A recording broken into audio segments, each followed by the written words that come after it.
Les chercheurs de l'INRS effectuent en laboratoire des simulations de situations que l'on rencontre en milieu industriel.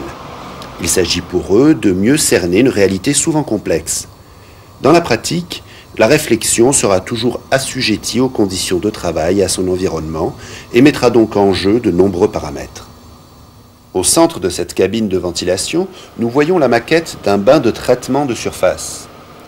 La cuve, d'où s'échappe le polluant, la fente d'aspiration. On provoque un courant d'air matérialisé ici par cette fumée.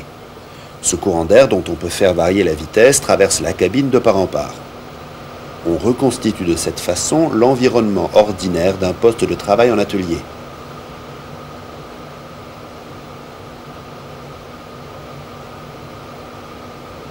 Observons ce qui se passe quand nous diminuons progressivement la vitesse du courant d'air.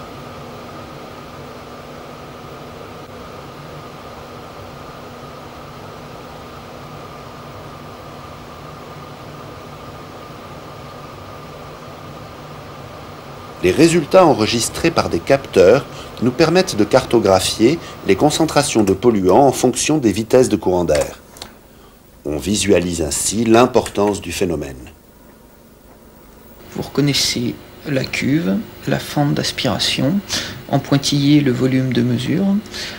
Le polluant est en rose, donc vous en voyez une grande partie qui est reprise par la fente d'aspiration. On a un léger échappement sur le côté.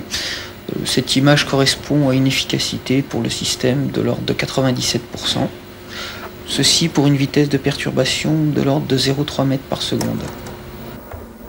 Si on augmente un petit peu la vitesse de perturbation, pas de beaucoup, 0,4 mètres par seconde, donc on obtient cette cartographie, une efficacité globale de l'ordre de 95%, ce qui est encore relativement bon. Si l'on passe par contre à 0,5 mètres par seconde, là l'efficacité chute à 75%. On voit que la fraction de polluants qui sort de la cuve commence à devenir importante.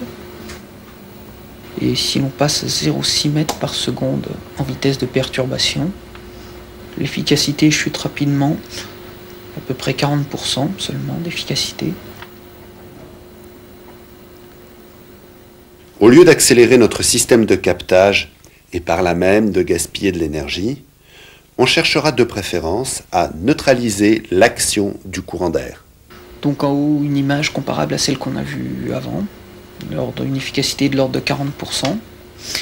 Et pour lutter contre cette perturbation, on va mettre en place un dosseret qui se trouve juste au-dessus de la fente et qui protège des courants d'air d'une part, et d'autre part réduit la zone d'aspiration, donc augmente la vitesse de captage dans cette zone.